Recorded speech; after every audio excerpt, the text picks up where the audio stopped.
Welcome back to the O Show, everything crypto and NFTs every day. You guys, there's some pretty big news about XRP, HBAR, and ALGO. So we're going to talk about all this stuff. Super exciting stuff happening in the space. It's nice to see our community kind of get together despite all of the craziness when it comes to the public servants. TikTok, I don't know what is going on with the algorithm at TikTok, but they changed the stories and it just, my stuff is just not getting pushed out. It is just absolutely crazy, but it is what it is. We're here. It's going to get built up over time. I'm going to take a couple of days off social media. Just kidding. I'll be live streaming. I live stream generally 7 days a week, 10 a.m. PST. But anyways, we got to get into the news because this is Friday. I'm excited for Friday, for the weekend. And of course, it's going to be Mother's Day on Sunday. And today I went to Lowe's school, which was really, really, really nice. She was excited. They had like muffins with mom. I didn't eat because I don't really eat in the morning time because it hurts my stomach. And I already had my coffee and stuff, but I got to hang out with her. She got a chocolate muffin. Then yesterday I hung out with my nephew all day, my little buddy, my little sweet guy. Boys are so funny. Raising boys is so different than raising girls. Like my daughter would have freaked out that an ant was on her. My nephew was like, leave him. He's nice. Okay. Anyways, though, let's go getting straight into it. We got to talk about all this awesome stuff that is happening. First off, we've got some big news from HBAR. Big news. Okay. And I know that, oh no, not, is it from HBAR? Yeah. Sorry. I'm like all over the place today. It is what it happened. So Ripple joins hands with Algorand and Hedera to build secrets management system.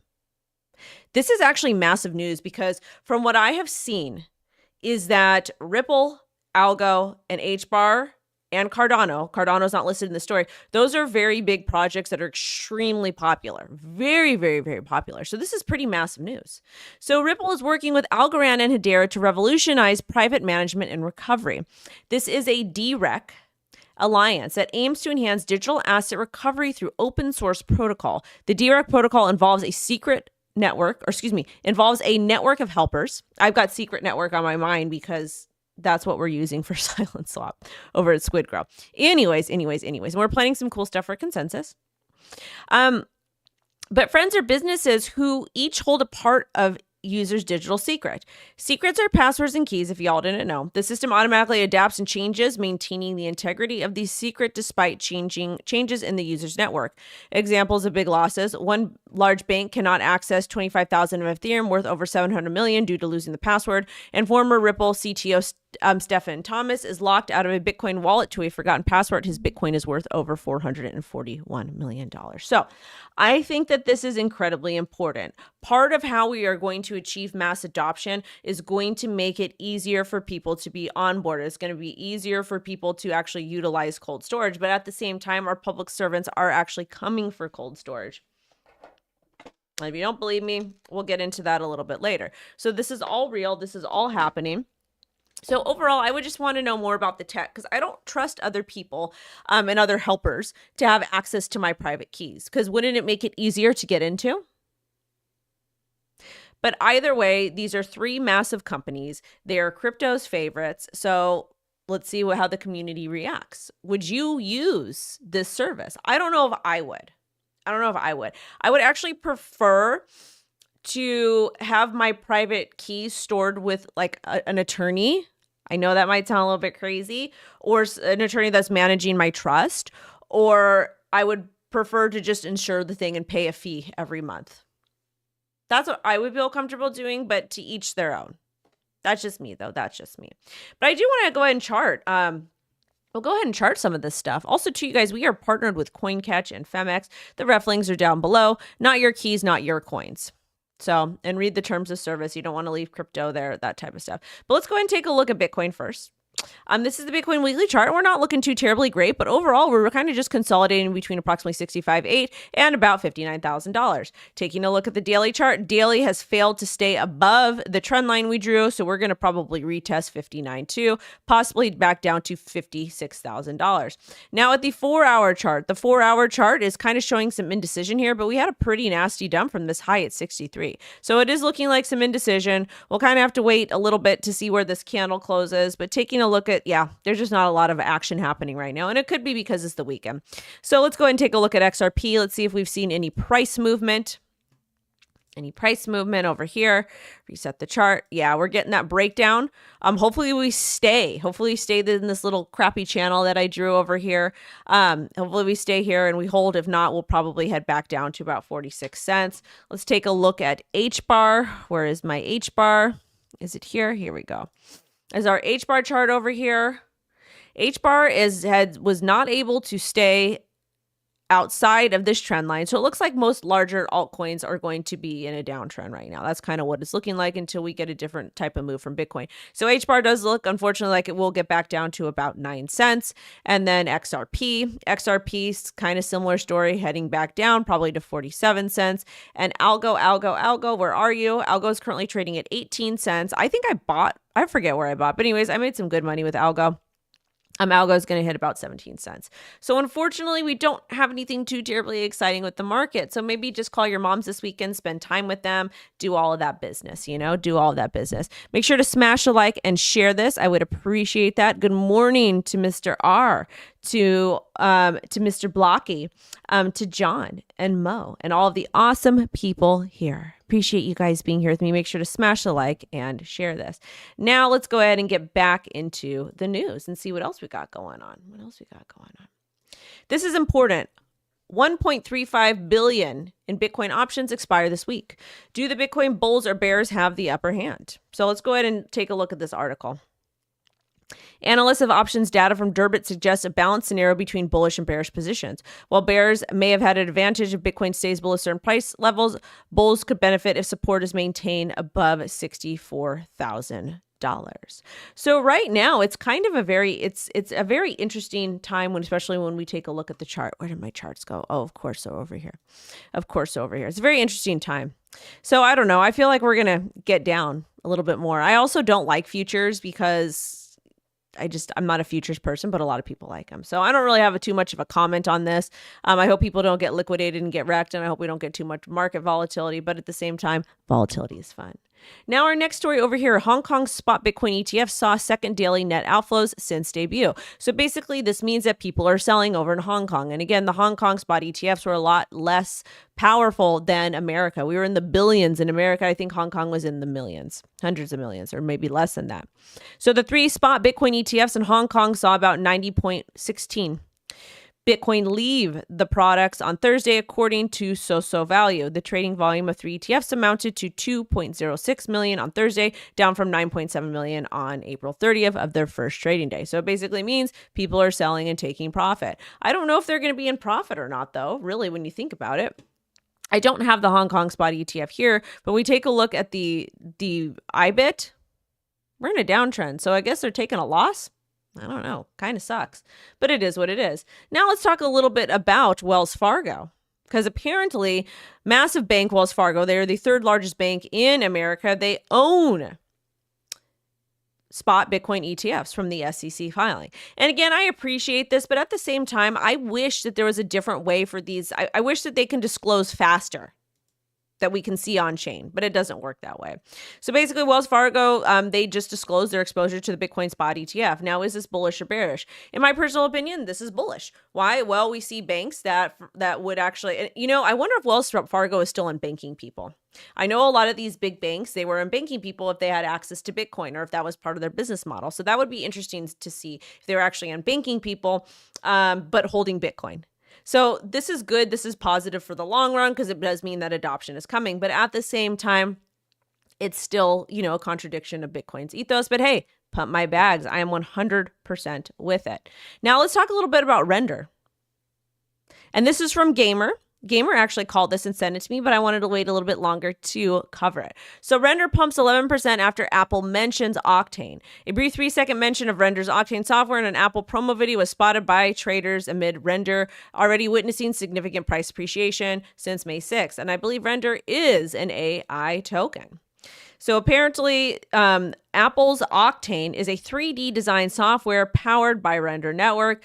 It's in its keynote presentation showing off its M4 chip on the latest iPad. So is this bullish or bearish? This is bullish to me, and I'm excited for it. But at the same time, they really haven't, it's not like, hold on, let me read this. The brief 3-second mention of the software in a 4-minute keynote by Apple's vice president of the platform architecture. So basically, it was a 3-second mention about it. But is it enough? You can literally see render logo in the video. Crypto trader, doc crypto shared. So I don't know. I'm actually not super bullish on this. I'm not bullish on this at all. I like render. I think render's cool. I think it's got a valid use case. But to me, this isn't super bullish. Like, unless Apple literally comes out and is like very positive about it, no. But that's the thing too, like in crypto, we love to speculate. We love to speculate about things, and that's cool. Like, that's good. But at the end of the day, it's just speculation. It's just speculation. It's just speculation. I'm actually going to switch this around really quickly. Sorry.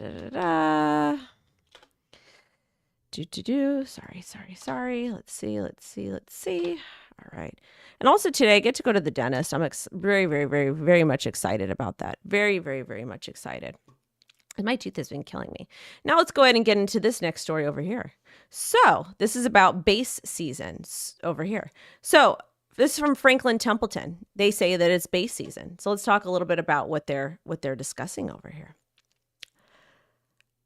So in a report, Franklin Templeton identified the rise of SoFi, naming Base as a leader. They have trillions of dollars in assets under management, and Base captures right now 46% of SoFi transactions. Support from Coinbase has been instrumental in Base's success in the SoFi market. Well, that is because Base is a Coinbase product. It is Coinbase's layer 2 for Ethereum, but they don't have a token. And then that's their way of them profiting, but also doing it as legally as they can, because they have no idea if Ethereum is a security or not, or what's really going on because of the insanity of the SEC.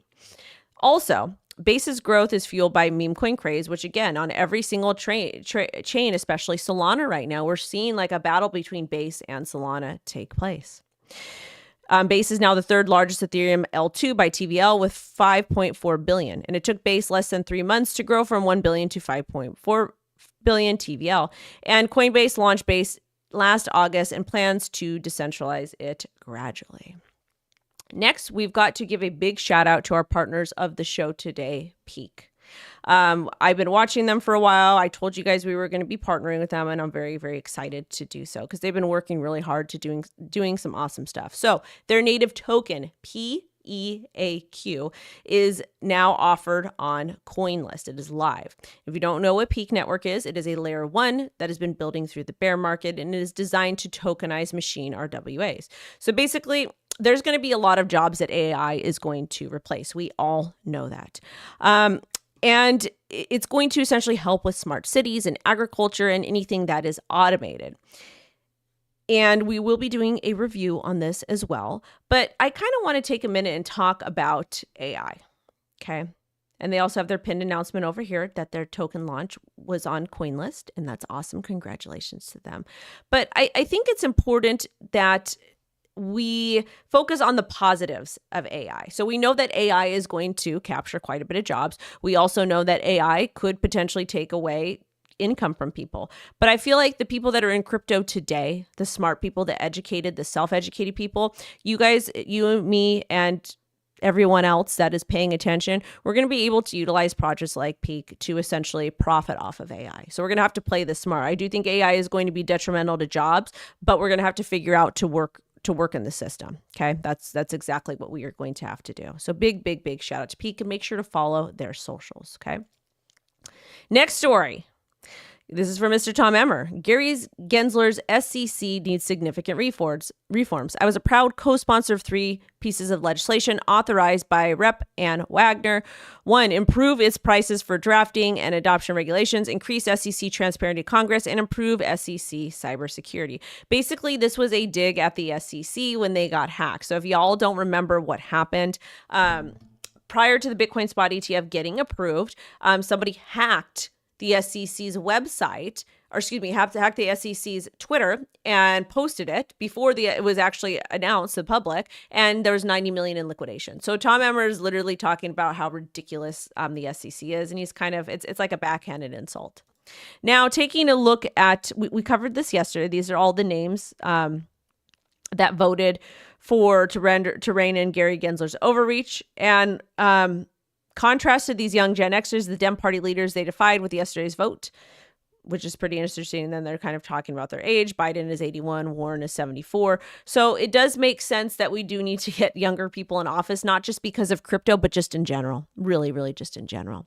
Now, taking a look at this from Exodus, this actually sucks. So Exodus, we had talked about it earlier in the week. They were supposed to go public.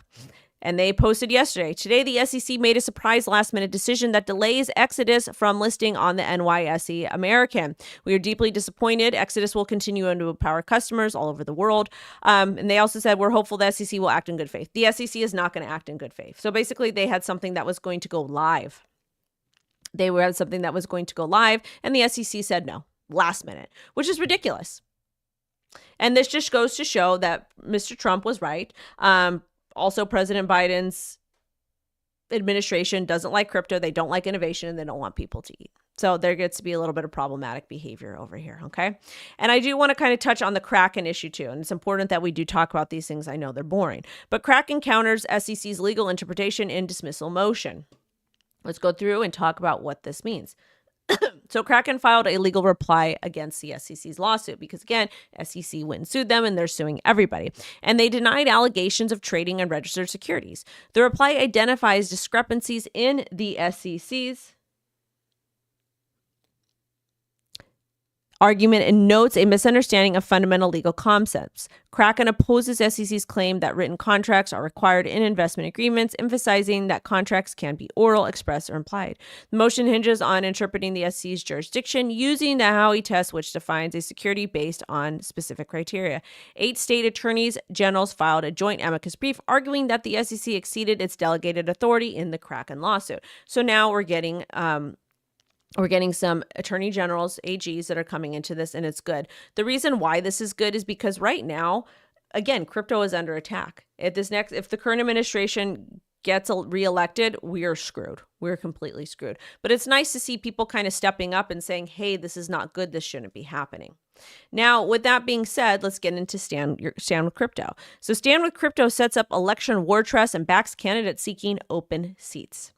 They have gathered cash from more than 400,000 members to give favored congressional candidates. I don't like donating to public servants. I think it is ridiculous, but donate to John Deaton. I don't like it. I think it's ridiculous. I think it's also wrong. I feel like people should just be able to run, and it is what it is. But again, then it would just allow, I guess, for rich people to have opportunities that the poor people can't when they're running. So it kind of really depends in that aspect. I think his sweater's dirty. I have to wash it. Oh, well. But anyways, let's talk about what Coinbase is doing here, okay? Oh, I missed this story over here. Okay, here. So the Stand with Crypto is launching its own political action committee, peaq, to make direct donations to endorse congressional candidates. peaq, supported by organizational members, with each limited to 5,000 contributions. It will start making donations once it accumulates funds targeting candidates supportive of crypto and blockchain innovation. Unlike crypto campaign finance efforts, this peaq will give direct donations to candidates rather than indirect support. Let's see what they do. Again, Coinbase, appreciate them doing that. But again, this is for their bottom line, not for us. So just be cautious on that. Also, too, there was a story about Cardano that I forgot to pull up the link. So I'm just going to go ahead and read it to you. So apparently, President Joe Biden is trying hard to get rid of crypto, which we all know about. And Charles H. from Cardano accuses the Biden administration of actively harming the industry. He criticized restricted bank access, SEC regulations.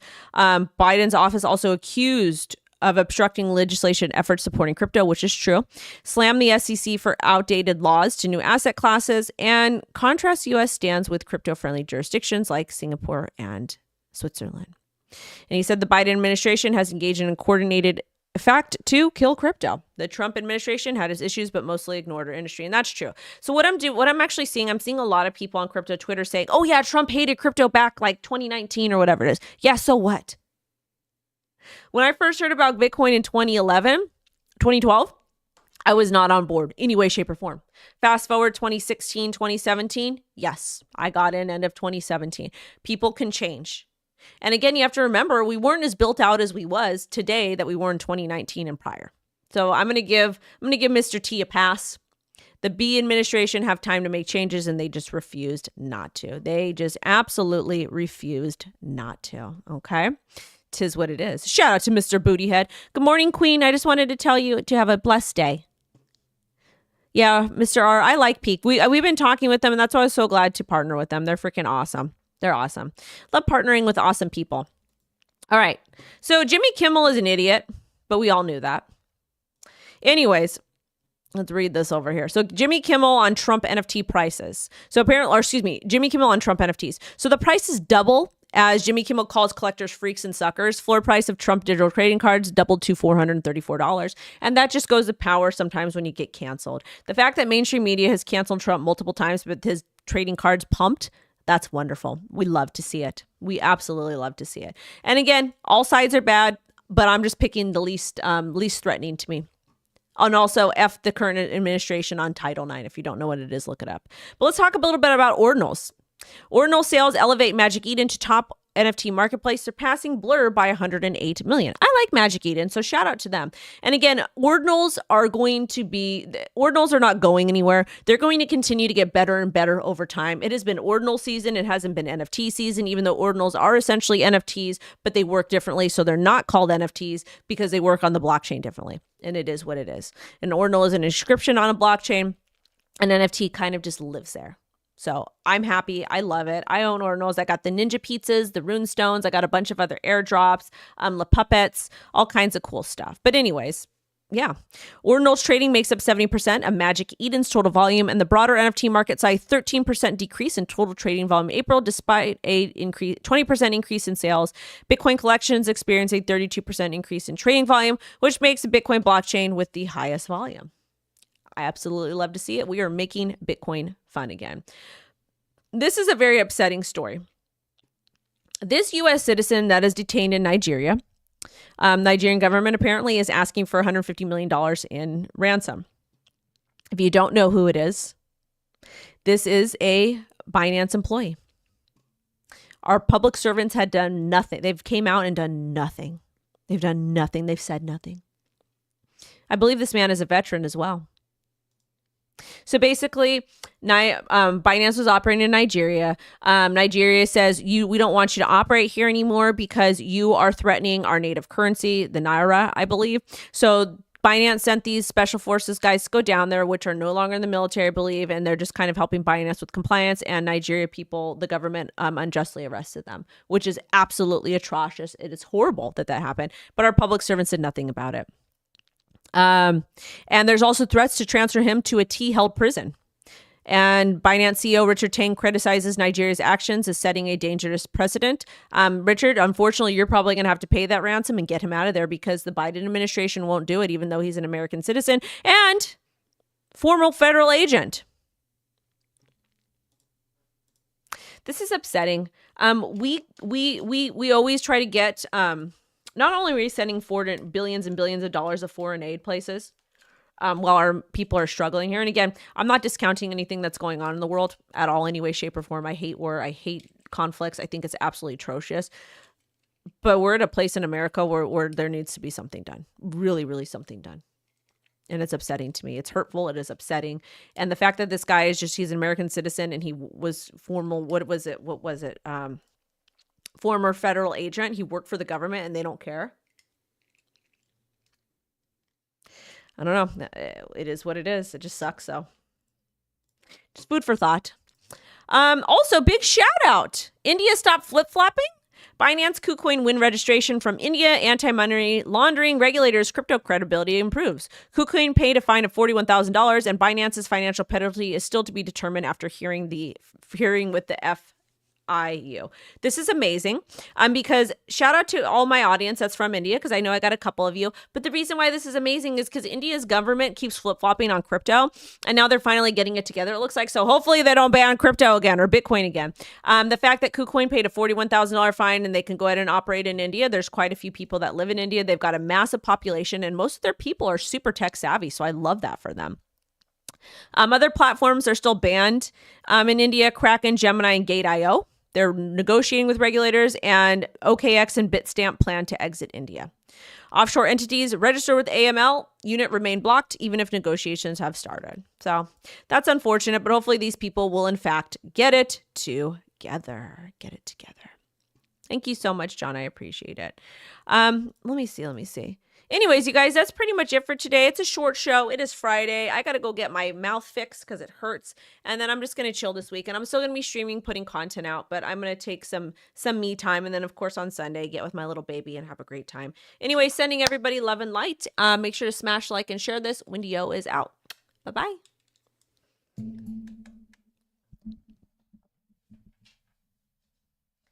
Bye, guys. Love ya.